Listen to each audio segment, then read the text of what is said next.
Hi hello welcome back to our channel. எல்லோரும் எப்படி இருக்கீங்க? நான் ரொம்ப நல்லா இருக்கிறேங்க. நீங்களும் நல்லா இருக்கணுன்ட்டு நான் யூனிவர்ஸ் கிட்ட பிரார்த்தனை பண்ணிக்கிறேன். இன்றைக்கான ரீடிங் பார்த்திங்கன்னா நெக்ஸ்ட்டு 3 டேஸில், அதாவது அடுத்த 72 மணி நேரத்தில் உங்கள் காதலில் ஏற்படக்கூடிய முக்கியமான மாற்றம், திடீர் மாற்றம், அதிரடி மாற்றம் என்ன அப்படிங்கிறத தான் வந்துட்டு நம்ம பார்க்க போகிறோம். இப்போ நீங்கள் ரிலேஷன்ஷிப்பில் இருந்தாலும் சரி அல்லது நோ கான்டாக்ட் சுச்சுவேஷனில் இருந்தீங்கனாலும் சரி, இது உங்களுக்கு ரொம்பவுமே ஹெல்ப்ஃபுல்லாக இருக்கும் அப்படின்னே வந்து சொல்லலாம். அதே போல் இங்கே இன்னொரு விஷயத்தையும் நான் சொல்லிக்கிறேன். இது ஒரு ஜென்ரலான ரீடிங், ஓகேங்களா? அதனால் உங்களுக்கு எதெல்லாம் வந்து ரெசனேட் ஆகுதோ, அதாவது ஒத்து போதோ அதை மட்டும் நீங்கள் எடுத்துக்கோங்க. மற்றதெல்லாம் வந்துட்டு நீங்கள் அப்படியே வந்து விட்டுருங்க. கரெக்டாக உங்களுக்கான பலன் தெரிஞ்சுக்கணுன்னா நீங்கள் பர்சனல் ரீடிங் தான் வந்து பார்க்கணும். பர்சனல் ரீடிங் பார்க்கணுன்னா ஸ்க்ரீனில் தெரியக்கூடிய வாட்ஸ்அப் நம்பருக்கு மெசேஜ் வந்து பண்ணுங்கள். அடுத்தது நம்மளோட சேனலை பொறுத்த வரைக்கும் இது ரீடிங் எல்லாமே ஜெண்டர் பேஸ்டு வந்து கிடையாது. அதாவது ஆணுக்கு பெண்ணுக்குன்ட்டு கிடையாது. இது ஒரு பொதுவான ரீடிங். நான் உங்கள் பர்சன்னு சொல்லும்போது நீங்கள் அதுக்கு தகுந்த மாதிரி பார்த்து எடுத்துக்கோங்க. இது வரைக்கும் நம்மளோட சேனலை சப்ஸ்கிரைப் பண்ணாமல் பார்த்துட்டு இருந்தீங்கன்னா மறக்காமல் சப்ஸ்கிரைப் பண்ணி என்ன சப்போர்ட் பண்ணுங்கள். அதே போல் இந்த வீடியோவை லைக் பண்ணிவிட்டு பாருங்கள். அப்போ தான் இந்த கார்டோடு உங்களால் கனெக்ட் ஆக முடியும், ஓகேங்களா? அடுத்தது மறக்காமல் கமெண்ட் செக்ஷனில் எல்லாருமே 1212 அப்படிங்கிற நம்பரை டைப் பண்ணிடுங்க. ஏன் அப்படின்னு பார்த்தீங்கன்னா இது ஒரு லவ் ரீடிங், ஓகேங்களா? இந்த 1212 அப்படிங்கிறது உங்களை, அதாவது உங்கள் சோல்மேட்டை உங்கள் கூடவே ரொம்ப டைட்டாக ஹோல்டு பண்ணி வச்சுக்கும், சரிங்களா? அதுக்காக இந்த நம்பர் வந்து பண்ண சொல்கிறேன். ஸோ கமெண்ட் செக்ஷனில் 1212 அப்படின்னு சொல்லிட்டு டைப் பண்ணிவிடுங்க. சரி, இந்த ரீடிங்கை நம்ம ஃபஸ்ட்டு இப்போது உங்களோட கரண்ட் ஃபீலிங் எப்படி இருக்குது அப்படின்னு பார்த்துட்டு அடுத்த 3 நாட்களில் உங்கள் வாழ்க்கையில் உங்கள் காதலில் நடக்கக்கூடிய மாற்றம் என்ன அப்படின்னு வந்து பார்த்துருவோம். எல்லாருமே நல்லா டீப் பிரெத் எடுத்துக்கோங்க. உங்களோட கரண்ட் ஃபீலிங் வந்து பார்த்துடலாம். அப்படி இதுலேயே வந்துட்டு உங்கள் பர்சனோட கரண்ட் ஃபீலிங்கையும் பார்த்துடலாம், ஓகேங்களா? ஏன்னா அவங்களோட ஃபீலிங் எந்த மாதிரி இருக்குதுன்னு தெரிஞ்சால் தான் இந்த நெக்ஸ்ட்டு 3 டேஸ்க்கு அப்புறம் எந்த மாதிரி மாற்றம் ஏற்படும்ட்டு கரெக்டாக வந்து ப்ரெடிக்ட் பண்ண முடியும். சரி,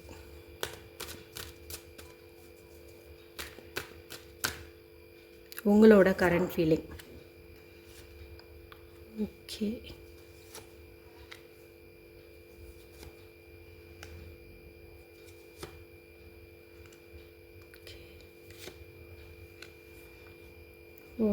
உங்களோட கரண்ட் ஃபீலிங் பார்க்கும்போது ஏதோ ஒரு சூழ்நிலை கைதியாக வந்து நீங்கள் இப்போ இருக்கீங்க. ஏதோ ஒன்று மனசுக்குள்ளாரையே ரொம்ப போட்டு அழுத்தி அப்படியே ஸ்டஃப் பண்ணி வச்சுக்கிட்டு வெளியிலையும் சொல்ல முடியாமல் ரொம்ப வந்து தவிச்சிட்ருக்குறீங்க அப்படிங்கிற மாதிரி வந்து காட்டுது. அதாவது உங்களோட கஷ்டம் உங்கள் மனசுக்குள்ளாரையே இருக்கணும், வெளி உலகத்துக்கு அது தெரியக்கூடாது, வீட்டுக்கோ வேலை செய்கிற இடத்துலையோ எங்கேயும் இதை வந்து வெளிக்காட்டிக்க கூடாதுங்கிற மாதிரி உங்களோட முகத்தை வந்து சாஃப்டாக வந்து வச்சுப்பீங்க, அதாவது ஸ்மைலிங்காக வந்து வச்சுக்குவீங்க. ஆனால் உள்ளே வந்து 1008 போராட்டம் வந்து ஓடிட்டுருக்குது. எத்தனையோ விஷயங்களை நீங்கள் போட்டு இப்படி இது பண்ணி வச்சிட்ருக்கீங்க அப்படிங்கிற மாதிரி வந்து சொல்லுது. உங்களுக்கான ஒரு சொல்யூஷன் என்ன அப்படின்னு பார்த்தீங்கன்னா, நீங்கள் உங்கள் குலதெய்வம் வந்து பெண் தெய்வமாக இருந்துச்சு அப்படிங்கும்போது நீங்கள் அங்கே போய் வழிபாடு செய்கிறது அப்படிங்கிறது சிறப்பு. இல்லைன்னா வீட்டிலேயே கூட நீங்கள் வழிபாடு செய்யும்போது ஓரளவுக்கு மன ஆறுதல் வந்து உங்களுக்கு கிடைக்கும் அப்படின்னே சொல்லலாம். அடுத்து இங்கே உங்களோட பர்சன் பார்த்திங்கன்னா ஏதோ ஒரு விஷயத்த உங்ககிட்ட வந்து மறைக்கிறாங்கன்னு நல்லாவே வந்து தெரியுது. அது என்ன மாதிரி அப்படின்னு வந்து பார்க்கலாம். மேபி அவங்க வேறு யாரு கூடயாவது இப்போது காண்டாக்டில் வந்துட்டு இருக்கலாம், அதை உங்கள்கிட்ட ஹைட் பண்ணலாம். அல்லது உங்களை விட்டு போனதுக்கான ரீசன் வந்து பொய்யா இருக்கலாம். இப்போ உங்ககிட்ட என்னோடய வேலை விஷயமாக நான் இந்த முடிவு எடுக்கிறேன், அல்லது என்னோடய அப்பா அம்மாவுடைய சப்போர்ட் எனக்கு வேணும், ஆனால் அவங்க இதுக்கு ஒத்துக்க மாட்டாங்க, அதனால் நான் ஒன்று விட்டு விலகிறேன் அப்படிங்கிற மாதிரி ஏதோ ஒன்று சொல்லியிருப்பாங்க. ஆனால் உண்மையான காரணம்ங்கிறது இங்கே வேறு ஏதோ ஒன்று அப்படிங்கிற மாதிரி வந்து தெரியுது. ஸோ அவங்க என்ன மறைச்சி வச்சுருக்காங்கங்கிறது இப்போவே நீங்கள் போட்டு கன்ஃபியூஸ் பண்ணிகிட்ருக்க வேண்டாம். ஏன்னா இது ஒரு ரைட் டைம் வந்து கிடையாது. ஏன்னா உங்களது கொஞ்சம் தள்ளி தான் போகும். நீங்கள் எந்த விஷயத்துக்கு ஒரு ஸ்டெப் எடுத்து வச்சிங்கனாலும் அதில் சில தடைகள் தாமதங்கள் அதெல்லாம் வந்து வரத்தான் செய்யும், சரிங்களா? அதனால் கொஞ்சம் பொறுமையாக இருக்கிறது அப்படிங்கிறது அவசியம். இந்த ஒரு ரிலேஷன்ஷிப்பில், அதாவது உங்களோட இந்த லவ்வில் ஏதோ ஒரு பற்றாக்குறை இருக்குது, ஒரு ஃபுல்ஃபில்மெண்ட் வந்து இல்லை. ஒரு நிறைவில்லை, ஒரு மகிழ்ச்சி இல்லை. எல்லாமே நானே தான் இறங்கி போன மாதிரி இருக்குது, நானே தான் விட்டு கொடுத்து போகிற மாதிரி இருக்குது, அவங்கள நான் தான் ரொம்ப லவ் பண்ணுற மாதிரி இருக்குது. எவ்வளவு நாள் தான் நான் இப்படி பண்ணுறது? எனக்கும் ஆசை இருக்காதா? என்ன மாதிரியும் அவங்களும் எனக்கு அன்பு கொடுக்கணுன்ட்டு ஏக்கம் இருக்காதா அப்படின்னு நீங்கள் புலம்பி தள்ளுறது நல்லாவே வந்து இங்கே தெரியுது. ஓகேங்களா? நிறைய டிப்ரெஷனில் வந்து இருக்கீங்க. நமக்கு மட்டும் ஏன் இப்படி நடக்குது? நம்ம என்ன தப்பு பண்ணணும்? அவங்களா தான் என் வாழ்க்கையில் வந்தாங்க, நல்லா பேசினாங்க, சந்தோஷமாக இருந்தாங்க, என்னை விரும்புகிறேன்னு சொன்னாங்க. இப்போ டக்குன்னு விட்டுட்டு போயிட்டாங்க. ஏன் வந்தாங்கன்னு தெரில, ஏன் என்னை விட்டு போனாங்கன்னு தெரில அப்படிங்கிற மாதிரி நீங்கள் ரொம்ப ரொம்ப குழப்பத்தில் இருக்கிறீங்க அப்படிங்கிற மாதிரி காட்டுது. கண்டிப்பாக இந்த ரீடிங் பார்த்துட்ருக்குற நிறைய பேர் வந்து நோ கான்டாக்ட் சுச்சுவேஷனில் இருக்கிறீங்கிறது நல்லாவே வந்து தெரியுது. நிறைய பேர் பார்த்திங்கன்னா பிரேக்கப்பே வந்து மீட் பண்ணியிருப்பீங்க. ஒரு சிலருக்கு நோ கான்டாக்ட் சுச்சுவேஷனோ, ஒரு சிலருக்கு வந்து பிரேக்கப்பும் வந்து ஏற்பட்டிருக்கும். சரிங்களா? இன்னும் ஒரு சில பேர் வந்து இந்த லவ் வேணுமா வேண்டாமா, எப்போ பார்த்தாலும் நாமளே இப்படி விட்டு விட்டு கொடுத்து போயிட்டு இருந்தோம்னா ஃப்யூச்சரில் என்ன ஆகுங்கிற மாதிரி ஒரு கன்ஃபியூஸ்டாகி இதுக்கு ஒரு முற்றுப்புள்ளி வைக்கணும் அப்படிங்கிற மாதிரியும் வந்து இருக்கீங்க. அதாவது நாமளும் இந்த பழைய விஷயங்கள்லேருந்து வெளியில் போயிடலாம், நம்ம வேண்டான்னு நினைக்கிறாங்க, நம்ம இல்லைன்னா அவங்க சந்தோஷமாக இருப்பாங்களே என்னமோ, நாம ஏன் அவங்கள டிஸ்டர்ப் பண்ணணும், சரி விட்டு போயிடலாம் அப்படிங்கிற ஒரு நிலைமையிலேயும் வந்துட்டு நீங்கள் இருக்கீங்க. வாழ்க்கையில் எல்லாமே பார்த்திங்கன்னா ஒரு கசப்பான அனுபவமாக தான் இருக்கும். அதாவது எதையோ நினச்சி சந்தோஷப்படுற மாதிரியே இருக்காது. ஏன்னா உங்கள் வாழ்க்கையில் நீங்கள் அவங்க கூட இருந்து சந்தோஷப்பட்டது ஒரு 10 விஷயம் அப்படின்னா, அவங்க உங்களை ஹர்ட் பண்ணது ஒரு 100 விஷயமாக வந்து இருக்கும். நிறைய விட்டு கொடுத்து போயிருப்பீங்க. ஆனால் அதுக்கு உங்களுக்கு கிடச்சது பார்த்திங்கன்னா, அவங்க உங்களுக்கு துரோகம் பண்ணியிருப்பாங்க, உங்களை வந்துட்டு புறக்கணிச்சிருப்பாங்க. அதாவது அடுத்தவங்களுக்காக உங்களை வந்து திட்டியிருப்பாங்க, உங்களை வந்து விட்டு கொடுத்துருப்பாங்க. அந்த மாதிரியெல்லாம் வந்துட்டு இருப்பாங்க. நிறைய ரொம்ப ரொம்ப கஷ்டமான ஒரு சுச்சுவேஷனில் நீங்கள் இப்போ இருக்கீங்க. இங்கே பார்த்திங்கன்னா கர்மாவும் நல்லா ஸ்ட்ராங்காகவே வந்து வேலை செய்யுது. எல்லாம் சேர்ந்து தான் உங்களுக்கு இந்த ஒரு கஷ்டத்தை வந்து கொடுத்துருக்கு. ஓவராலாக பார்க்கும்போது ரொம்ப ரொம்ப டிப்ரெஸ்டாக இருக்கிறீங்க. அதாவது சில கஷ்டங்கள் எல்லாம் வெளியில் வந்து சொல்ல முடியும், ஆனால் சிலதெல்லாம் சொல்லவே முடியாது. அந்த மாதிரி சொல்லவே முடியாத கஷ்டங்களை தான் நீங்கள் இப்போ அனுபவிச்சிட்ருக்கீங்க. எதுலேயுமே ஒரு முடிவு எடுக்க முடியல, நினச்சி நினச்சி நினச்சி குழம்பி தவிக்கிறீங்க. தூக்கமே வரதில்லை, உங்களுக்கு சாப்பிட தோன்றதில்ல, அந்த மாதிரி தான் வந்து இருக்குது. ஒரு சிலர் தான் அப்படியே வெளியில் காட்டிக்காமல் கொண்டு போயிட்டுருக்காங்க. ஆனால் நிறைய பேர் பார்த்திங்கன்னா ரொம்ப ரொம்ப இங்கே ஹர்ட் ஆகிருக்கிறீங்கன்னு தெளிவாக வந்து தெரியுது. சரிங்களா? இப்போ இதெல்லாம் பார்த்திங்கன்னா உங்களோட கரண்ட் ஃபீலிங். ஓகேவா?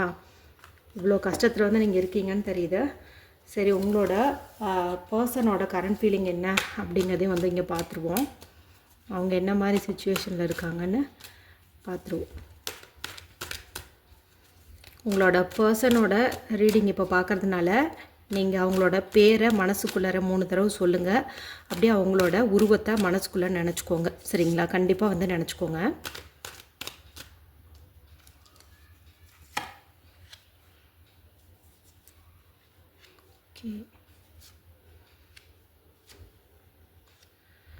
அவங்களோட கரண்ட் ஃபீலிங்.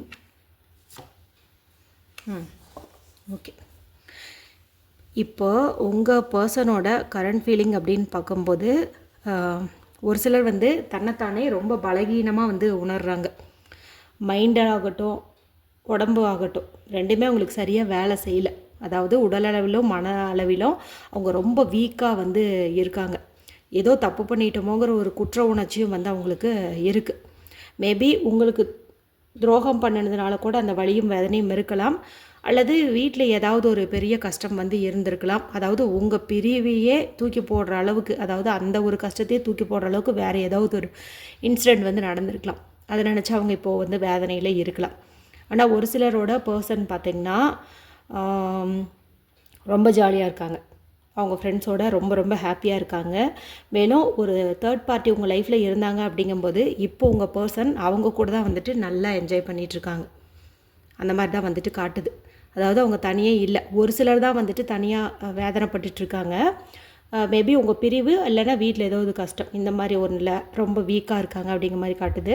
ஆனால் ஒரு சிலர் பார்த்திங்கன்னா நல்லாவே வந்து ஹாப்பியாக இருக்காங்க. இன்னும் சில பேர் பார்த்திங்கன்னா ஃப்ரெண்ட்ஸோட சப்போர்ட்டாலேயோ அல்லது ஃபேமிலியில் சொந்தக்காரங்களோட சப்போர்ட்டாலேயோ புதுசாக வந்து ஏதாவது ஒரு பிஸ்னஸ் வந்து ஸ்டார்ட் பண்ணியிருக்கலாம். அது மூலமாக நல்லா க்ரோ அப் ஆகிறதுக்கு முயற்சி பண்ணிகிட்ருக்கலாம், ஏதோ ஒன்று. ஆனால் யாரோ ஒருத்தவங்களோட சப்போர்ட் வந்து இங்கே இருக்குது, நல்லாவே ஹாப்பியாகவே வந்து இருக்காங்க. ஓகேங்களா?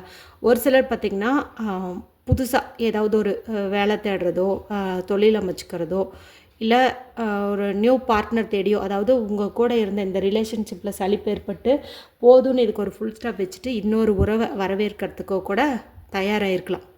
அந்த மாதிரியும் வந்துட்டு காட்டுது. ஒரு சிலருக்கு எந்த ஒன்றுமே வந்துட்டு நிறைவேறல. அதாவது உங்களை பிரிஞ்சதுக்கப்புறம் சில விஷயங்கள் எல்லாம் நடக்கும்னு சொல்லி அவங்க ஆசைப்பட்டாங்க. இவங்களது விட்டுட்டோம்னா நமக்கு இந்த நல்லதெல்லாம் நடக்கும். அதாவது இவங்களது ஹேண்டில் பண்ணுறது நமக்கு கஷ்டமாக இருக்குது, வீட்டுக்கு பிடிச்ச மாதிரியே இருக்க முடியல, ஒரு ப்ரைவசி இல்லை, எதுவுமே நம்மளால் வந்துட்டு பண்ண முடியல. ஆனால் இவங்களை விட்டுட்டு போயிட்டோங்க போது நம்ம நினச்ச மாதிரி நம்ம வாழ்க்கையை வந்து வாழ முடியும், சுதந்திரமாக இருக்க முடியும் அப்படிங்கிற மாதிரி நினச்சி போயிருப்பாங்க. ஓகேங்களா? அந்த மாதிரிலாம் வந்து இருந்தவங்களுக்கு மிஞ்சினது பார்த்திங்கன்னா ஏமாற்றம் தான். அவங்க என்ன நம்பி போனாங்களோ அங்கே எந்த ஒரு சக்ஸஸும் அவங்களுக்கு ஆகலை. ஹாப்பினஸ் கிடையாது, திருப்தி கிடையாது. அவங்க ரொம்ப பேராசைப்பட்டு போனாங்க. இப்போ அவங்க ஒன்றுமே வந்து இல்லை. நிறைய ஈகோ இருக்குது. இதெல்லாமே வந்துட்டு இருக்கவங்களுக்கு.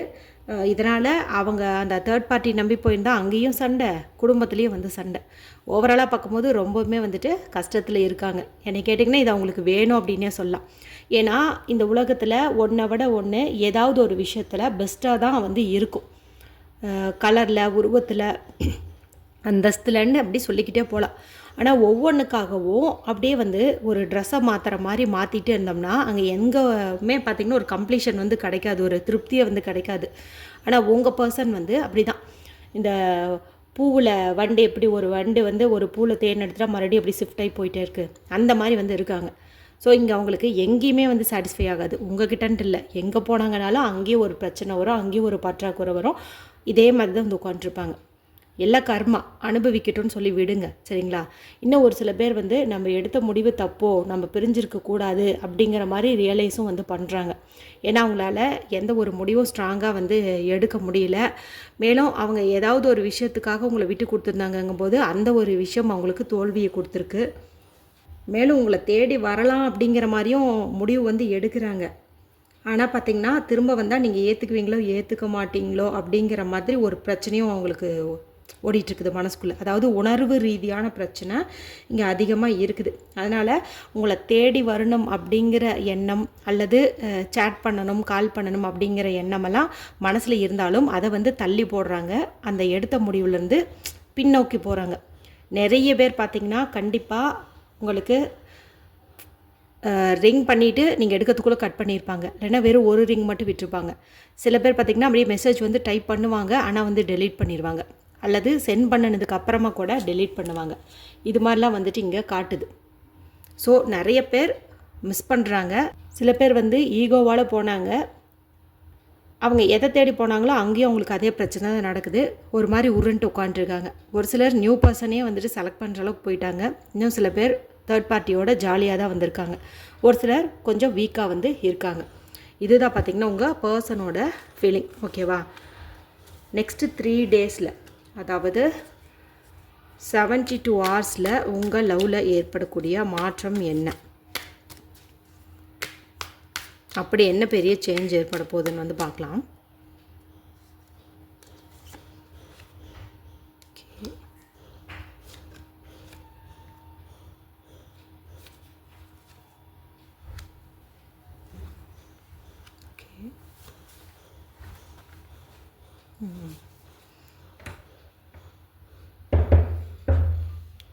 ஓகே, நெக்ஸ்ட்டு 3 டேஸில் நிறைய பேர்த்துக்கு ரீயூனியனுக்கான பாசிபிலிட்டிஸ் வந்து ரொம்ப அதிகமாகவே வந்து தெரியுது. கண்டிப்பாக மெசேஜ் பண்ணலாம், அல்லது கால் பண்ணலாம், அல்லது யார்கிட்டையாவது உங்களை பற்றி சொல்லி விடலாம், அல்லது நேர்லேயே கூட நீங்கள் வந்துட்டு சந்திக்கிறதுக்கு வாய்ப்பு வந்து ரொம்ப அதிகம் அப்படிங்கிற மாதிரி வந்து காட்டுது. அதாவது இந்த ஒரு பிரச்சனைக்கு, அதாவது இந்த நல்லா பேசுகிறது, அப்புறமா பிரேக்கப் பண்ணுறது, அப்புறம் மறுபடியும் பேசுகிறது, அப்புறம் நோ கான்டாக்டுக்கு போகிறது, இந்த மாதிரி போயிட்டுருக்குது இல்லையா? இதுக்கெல்லாம் ஒரு முற்றுப்புள்ளி வைக்கணும், இதுக்கு ஒரு முடிவு கட்டணும், ஒரு ஸ்ட்ராங்கான டிசிஷன் வந்து எடுக்கணும், திரும்ப திரும்ப இது ஒரு லூப் மாதிரி போயிட்டுருக்கக்கூடாது அப்படிங்கிற ஒரு முடிவு வந்து எடுக்கிற மாதிரி தெரியுது. மேபி நீங்கள் அந்த முடிவு வந்து எடுப்பீங்க, அல்லது உங்கள் பர்சன் வந்து இந்த முடிவு வந்து எடுப்பாங்க. ஏன்னா இது ஒரு ஜென்ரல் கலெக்டிவ் ரீடிங். இங்கே எல்லா ரீசனும் வந்துட்டு நான் உங்களுக்கு சொல்லணும். ஸோ உங்கள் சுச்சுவேஷனுக்கு எது பொருந்ததோ அதை நீங்கள் எடுத்துக்கோங்க, மற்றது வந்து விட்டுருங்க, சரிங்களா? ஒரு சிலருக்கு கண்டிப்பாக ரீயூனியனுக்கான பாசிபிலிட்டிஸ் ரொம்ப ரொம்ப அதிகம். ஒரு சிலர் தான் வந்துட்டு இந்த ரிலேஷன்ஷிப்புக்கு ஒரு முற்றுப்புள்ளி வைக்கணும்னு நினைக்கிறீங்க. மேபி உங்கள் பர்சன் அப்படின்னு நினைக்கலாம், அல்லது நீங்கள் வந்து வேணாம் அப்படியே போயிட்டு இருந்தால் இது நல்லாவே இல்லை, பேசாமல் நாமளே இதை விட்டு விலகிடலாம் அப்படிங்கிற மாதிரி வந்து டிசிஷன் வந்து எடுப்பீங்க அப்படிங்கிற மாதிரி காட்டுது. ஒரு சிலருக்கு காலம் வந்து கணிஞ்சு வந்துடுச்சு, நீங்கள் இப்படி வெயிட் பண்ணுறதுக்கான ஒரு பலன் வந்து கிடைக்க போகுது. ஏதாவது ஒரு வழியில் கண்டிப்பாக வந்து கிடைக்கும், ஒரு சொல்யூஷன் வந்து கிடைக்கும்.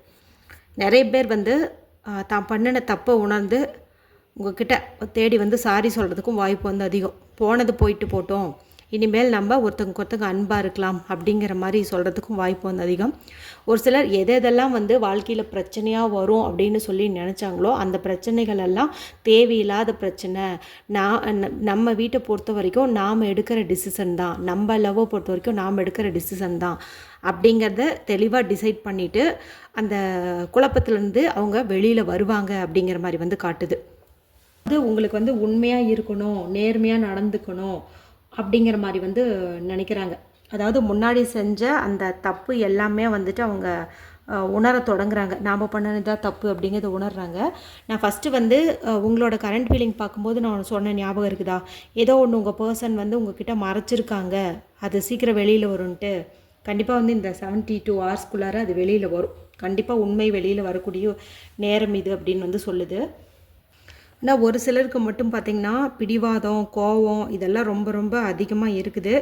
அதே மாதிரி அவங்க எடுக்கக்கூடிய அந்த முடிவில் உறுதியே கிடையாது. சடனாக அவங்கள நினைக்கும் போது இல்லை ஒன்று சேரலாம் அப்படிங்கிற மாதிரி முடிவு பண்ணுவாங்க. திடீர்னு ஏதாவது ஒரு சின்ன இஷ்யூ வந்தால் கூட வேண்டாம், இதை பிரிஞ்சது அப்படியே இருந்துட்டு போட்டுமே அப்படிங்கிற மாதிரியும் நினைப்பாங்க. ஒரு ஸ்ட்ராங்கே இல்லை. இவங்களாம் பார்த்திங்கன்னா எப்போதுமே ஒரு முடிவு வந்து தெளிவாக எடுக்கவே மாட்டாங்க. இவங்களாம் அந்த கொஞ்ச நாள் பேசுறது, கொஞ்ச நாள் பேசாத போகிறது, இந்த லிஸ்ட்டில் தான் வருவாங்க. சரிங்களா? சில பர்சன் வந்து அந்த மாதிரி தான் வந்து இருக்காங்க. அதாவது நிறைய திங்க் பண்ணுவாங்க, பிளான் பண்ணுவாங்க, ஆனால் எதையுமே வந்துட்டு ஒர்க் அவுட் பண்ண மாட்டாங்க. இப்போ உங்ககிட்ட வந்துட்டுமே நான் இனிமேல் இப்படி இருப்பேன் அப்படி இருப்பேன் அப்படிங்கிற மாதிரிலாம் சொல்லுவாங்க. ஆனால் வந்துட்டு அது கடைப்பிடிக்க மாட்டாங்க. மேபி ஒரு 2-3 நாள் வந்து சரின்ட்டு போகலாம். அப்புறம் மறுபடியும் அவங்களோட புத்தியே வந்து அப்படி தான். ஏன்னா இங்கேயோ அதிகமாக அந்த பிடிவாதம் இருக்குது, பொசுக்குன்னு கோபம் வரும். அதே போல் பார்த்திங்கன்னா அவங்க டிசிஷனில் உறுதியாக இருக்கவே மாட்டாங்க அப்படிங்கிற மாதிரி வந்து காட்டுது. சரிங்களா? 3 டேஸ்க்கு அப்புறம் கண்டிப்பாக உங்களுக்கு ஒரு தெளிவாவது கிடைக்கும். அதாவது என்ன நடக்குது நம்மளை சுற்றி அப்படின்னு நீங்கள் நினச்சிட்ருக்கீங்கள, இந்த ரிலேஷன்ஷிப் என்னவாக போகுது, இது என்னவாகும் அப்படிங்கிற மாதிரி குழப்பம்லாம் இருக்குல்ல, அதுலேயாவது ஒரு டிசிஷன் வந்து உங்களுக்கு எடுக்கிற மாதிரி தான் ஒரு சூழ்நிலை வந்து அமையுது. ஏன்னா ஒரு சில பேர் ரியலைஸ் பண்ணி கண்டிப்பாக ரீயூனியன் பண்ணுறதுக்கு உங்களை தேடி வருவாங்க. ஒரு சில பேர் முடிவு தெளிவாக எடுப்பாங்க.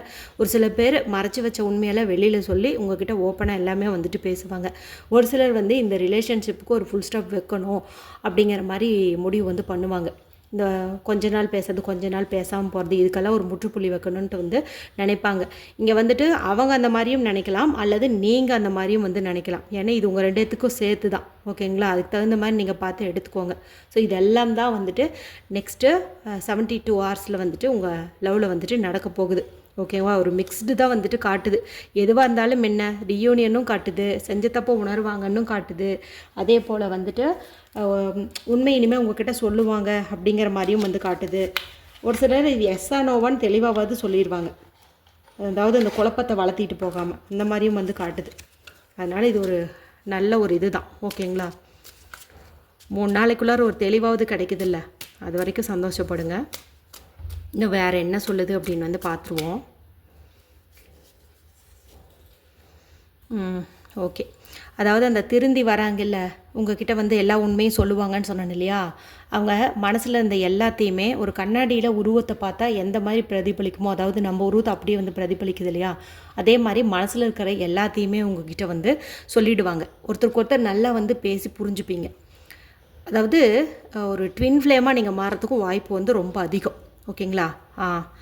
இன்னொன்று நான் சொன்னேன்ல, நிறைய பேர் மறைச்சிட்ருக்காங்கன்னு, அவங்களோட அந்த முகத்திரை வந்து கீழே போகுது. சரிங்களா? கண்டிப்பாக வந்து கிளிய போகுது.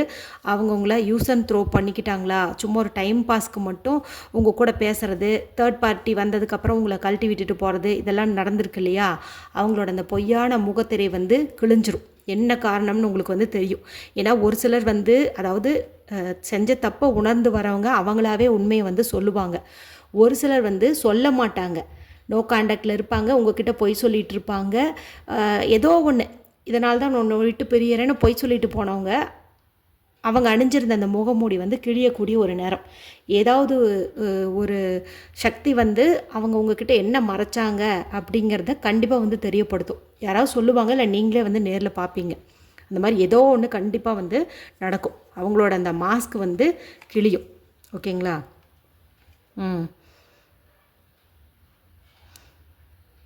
இன்னும் ஒரு சில பேர் பார்த்திங்கன்னா அந்த உறவில் அந்த சலிப்பு ஏற்பட்டது, பிரிவு ஏற்பட்டது, இதெல்லாம் வந்துட்டு சரி பண்ணி வைக்குவீங்க. ஒருத்தங்களுக்கு ஒருத்தங்க பேசி புரிஞ்சுக்கிட்டு அதுக்கு தகுந்த மாதிரி அதை வந்துட்டு பழுது பார்த்துக்குவீங்க, அதாவது ரிப்பேர் பண்ணிக்குவீங்க.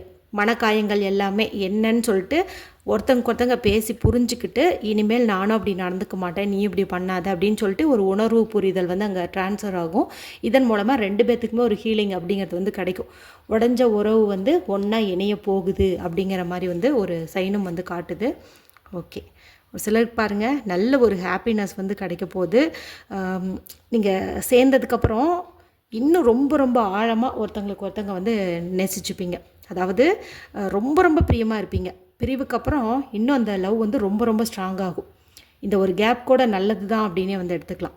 சரிங்களா? அடுத்து கண்டிப்பாக மேரேஜை பற்றின ஒரு பேச்சு இவங்க எடுப்பாங்க, உங்கள் பர்சன் வந்து எடுப்பாங்க. அல்லது நீங்கள் அந்த பேச்சு எடுத்திருந்தீங்கன்னா இவ்வளோ நாளாக வந்து வேண்டாம் வேண்டான்னு அவங்க வந்து தள்ளி போட்டிருக்கலாம். ஆனால் இனி வந்து ஒத்துக்குவாங்க. நமக்கு கூட ஒரு கார்டு வந்திருந்ததில்ல, அவங்க வந்து மனசில் இந்த மாதிரியெல்லாம் குழப்பங்கள் வச்சுருந்தாங்க. இனி வந்து நம்ம எடுக்கிற டிசிஷன் தான் நம்ம வீட்லேயும் கேட்பாங்க, அக்செப்ட் பண்ணிக்குவாங்க. ஸோ ஃபர்தராக மூவ் பண்ணலாம், இதை அடுத்த கட்டத்துக்கு கொண்டு போகலான்னு சொல்லுவாங்கன்னு சொன்னேன் இல்லையா? அது இங்கே வந்துட்டு நமக்கு சக்ஸஸ்ஃபுல்லாக காட்டுது. ஓகேவா? நம்ம பார்த்ததுக்கு ரிலேட்டடாக தான் இங்கே ஒவ்வொரு கார்டுமே வருது. ஆச்சரியமாக இருக்குது. அதாவது இங்கே இன்னொன்று வந்துட்டு நீங்கள் தெரிஞ்சுக்கணும். ஒரு சில பேர் வந்து இந்த ஒரு ரிலேஷன்ஷிப்பில் நான் மட்டும்தான் விட்டு கொடுத்து போகிறேன், எல்லாமே நான் மட்டும்தான் பண்ணுறேன், அன்பும் நான் தான் கொடுக்குறேன், விட்டு கொடுத்து போகிறதும் நான் தான் பண்ணுறேன், எல்லாமே இந்த லெவலில் திரும்பி பார்த்தா என்னோட ஒரு பார்ட்டு தான் ரொம்ப அதிகமாக இருக்கும், அவங்கக்கிட்டேருந்து ஒன்றுமே எனக்கு கிடச்சதே இல்லை அப்படிங்கிற மாதிரிலாம் நினைக்கிறீங்க இல்லையா? நீங்கள் ஒரு முடிவு எடுப்பீங்கன்னு சொன்னேன்ல, மேபி உங்கள் பர்சன் எடுப்பாங்க, இல்லை நீங்கள் எடுப்பீங்கன்னு. நீங்கள் எடுக்கிற அந்த முடிவு பார்த்திங்கன்னா உங்களோட ஹார்ட்டை ஹீல் பண்ணும்.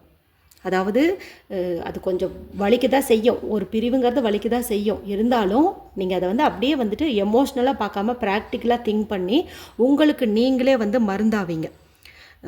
அந்த லவ் அப்படின்னு சொல்லி நீங்கள் நினச்சிட்டு இருந்தீங்க, ஓகேவா? அது நீங்கள் மட்டும் தான் வச்சுட்டு இருந்திருக்கீங்க, அவங்க அப்படி இல்லை. அப்படிங்கும்போது அங்கே ஒரு அது டாக்ஸிக் லவ் ஆகுது. தேவைக்காக யூஸ் பண்ணுறவங்க பண்ணுறதுக்கு பேர் ட்ரூ லவ் கிடையாது இல்லையா? அந்த பர்சன் வந்து உங்களை அப்படி தான் வந்து யூஸ் பண்ணியிருக்காங்க. அப்போ அந்த இடத்துல நீங்கள் வந்து அதை தூக்கி எறிஞ்சிட்றீங்க. ஏன்னா உங்கள் லவ்வை, உங்கள் அன்பை வந்து அவங்க அப்யூசிவ் பண்ணிட்டாங்க. நீங்கள் வந்து கண்டுபிடிச்சிட்டிங்க. கண்டுபிடிச்சதுக்கப்புறம் என்ன பண்ணணும்? இப்போ நம்ம காலில் ஒரு முள் குத்திடுச்சு அப்படிங்கும்போது நம்ம தானே போய் ஏற்றிக்கிட்டோம், அதை அப்படியே வச்சுக்கலான்னு வச்சுக்குவோம். நம்ம என்ன பண்ணுவோம்? அது பிடுங்கும்போது வலிக்க தான் செய்யும். இருந்தாலும் பிடுங்கிறது தான் வந்துட்டு நமக்கு நல்லது, நம்ம காலுக்கு நல்லது. அப்போ என்ன பண்ணுவீங்க? அந்த முள்ளை பிடுங்கி எறிஞ்சிட்டு கொஞ்ச நாள் வலிச்சாலும் சரியாயிருன்ட்டு போகிறீங்க இல்லையா? அதே மாதிரி தான். அவங்க டாக்ஸிக்குன்னு தெரிஞ்சதுக்கப்புறம், அவங்க பொய் சொல்கிறாங்க, அவங்க முகமூடி அணிஞ்சிருக்காங்கன்னு தெரிஞ்சதுக்கப்புறம், உங்களை யூஸ் அண்ட் த்ரோ பண்ணுறாங்கன்னு தெரிஞ்சதுக்கப்புறம், நீங்கள் அந்த ரிலேஷன்ஷிப்பை துணிவாக வந்து பிரேக் பண்ணுறது தான் உங்களுக்கு வந்து நல்லது. அது வந்து இங்கே தெளிவாக வந்து காட்டுது. ஓகேங்களா? எல்லாமே நமக்கு பார்த்ததுக்கு மேட்சிங்காக தான் வந்திருக்கு. இது வேணால் பாருங்கள், சூப்பர்வாக இருக்குது. இந்த ஒரு கார்டு வந்து உங்கள் 2 பேர்த்துக்குமே ஒர்க் அவுட் ஆகும். ஏதோ ஒன்று இந்த 3 நாளில் ஒரு சடன் சேஞ்ச் வந்து ஏற்படும். ஏதோ ஒன்று வந்துட்டு நீங்கள் கேட்பீங்க. மேபி அவங்க 3rd பர்சனை நம்பி போய் அங்கே போய் ஏமாந்துட்டாங்கல்ல, அந்த நியூஸ் உங்களுக்கு கேட்கலாம். அல்லது உங்கள் பர்சன் வந்து திருந்திட்டாங்க, எதெல்லாம் உங்களுக்காக மாற்றிக்க மாட்டேன்னு சொன்னாங்களோ அதெல்லாம் அவங்க மாற்றிக்குவாங்க. அந்த மாதிரியும் நடக்கும். ரொம்ப சர்ப்ரைசிங்கான விஷயமெல்லாம் உங்கள் வாழ்க்கையில் வந்து நடக்கும். ஒரு பிக் டிரான்ஸ்ஃபர்மேஷன் அப்படிங்கிறது உங்களுக்குள்ளேயும் ஏற்படும், அல்லது உங்கள் பர்சனுக்குள்ளேயும் வந்துட்டு ஏற்படும். கம்ப்ளீட்டாக வந்து சேஞ்ச் ஆகிடுவீங்க. சூப்பர்வான ஒரு சேஞ்சாகவே அது இருக்கும் அப்படின்னே சொல்லலாம். இந்த கார்டு பார்த்துருவோம். ஓகே, இன்னும் நமக்கு என்ன வந்திருக்கு? அதாவது எல்லா உண்மையும் தெரிய வரும்போது உங்களுக்கு கொஞ்சம் இதயமே உடஞ்ச மாதிரி தான் வந்து இருக்கும், சரிங்களா? ஆனால் ஒரு சில விஷயங்கள் நமக்கு தெரியாமல் இருக்கிறத காட்டிலும் தெரிஞ்சுக்கிறதா வந்து நல்லது. ஏன்னா உங்கள் பர்சன் வந்து ரொம்ப நல்லவங்க கிடையாது. உங்களை ஏமாற்றிருக்காங்க, தன்னோட தேவைக்காக உங்களை யூஸ் பண்ணியிருக்கிறாங்க. சரிங்களா? நிறைய பொய், நிறைய ஏமாற்றுத்தனம் நிறைய வந்து இருந்திருக்குது. அதனால் இந்த ஒரு செப்பரேஷன், அதாவது நீங்கள் 2 பேரும் அந்த பிரியறதுங்கிறது வந்து உங்களுக்கு நல்லது. ஓகேவா? அவங்களுக்கு வந்து அப்படியே ஒன்று விட்டு ஒன்று, நான் சொன்னேன்ல பூ வண்டுன்ட்டு, அந்த மாதிரி ஸ்வாப் ஆகி போயிட்டே இருப்பாங்க. ஆனால் உங்களுக்கு வந்து இதுதான் நல்லது. அட்லீஸ்ட் இப்போவாவது தெரிஞ்சிச்சு இல்லையா? இன்னும் லைஃப் எங்கேயோ இருக்குது. அட்லீஸ்ட் இப்போவாவது தெரிஞ்சுன்னு சொல்லி நீங்கள் நினச்சிக்கோங்க. நெக்ஸ்ட்டு உங்கள் லைஃப்பில் சூப்பராக இருக்கும். அதாவது உண்மையாக திருந்தி வராங்கல்ல, அவங்க உங்களுக்கு ஒரு பெஸ்ட்டான சோல்மேட்டாக இருப்பாங்க. பண்ணின தப்பெல்லாம் தானே ஒத்துக்கிட்டு உங்ககிட்ட வந்து மன்னிப்பு கேட்குறாங்க பாருங்கள், அவங்க உங்களோட சோல்மேட்டாக ஆவாங்க. நல்ல ஒரு சோல் கனெக்ஷன் உங்கள் 2 வந்து இருக்கும். ஒருவேளை இந்த பர்சன் வந்து ஃபேக்குன்னு தெரிஞ்சு நீங்கள் அதுக்கு ஒரு எண்டு கார்டு போடுறீங்க இல்லையா, அதுக்கு அடுத்து உங்கள் லைஃப்பில் ஒரு நியூ பர்சன் வந்து என்ட்ரி ஆவாங்க. அவங்க தான் பார்த்திங்கன்னா உங்களோட life partner, soulmate, karmic relationship எல்லாமே வந்து அவங்க தான். ஓவராலாக பார்க்கும்போது திருந்தி உங்ககிட்ட எல்லா உண்மையும் சொல்லி வரவங்க உங்களோட சோல்மேட். ஓகேவா? ஒருவேளை அவங்க உங்ககிட்ட இன்னும் மறைச்சிட்டே தான் இருக்காங்க, அவங்க மறைக்கிற விஷயம் உங்களுக்கும் தெரிஞ்சிருச்சு, ரொம்ப நீங்கள் தான் காயப்பட்டிருக்கீங்கும் போது அவங்கள யோசிக்காமல் கட் பண்ணிடுங்க. ஏன்னா இவங்க உங்களுக்கான பர்சன் வந்து கிடையாது. உங்களுக்கான பர்சன் உங்களை தேடி வரதுக்கான காலம் வந்துருச்சு அப்படின்னு வந்து சொல்லுது. ஸோ இங்கே உங்களுக்கு எல்லாருக்குமே ஒரு கிளாரிட்டி கிடச்சிருக்கும் அப்படின்னு வந்து நம்புகிறேன். இந்த ரீடிங் உங்களுக்கு பிடிச்சிருந்ததுன்னா மற்றவங்களோடையும் ஷேர் பண்ணுங்கள். அடுத்த ஒரு இன்ட்ரெஸ்டிங்கான ரீடிங்கில் உங்களை சந்திக்கிறேன். அது வரைக்கும் take care and bye bye.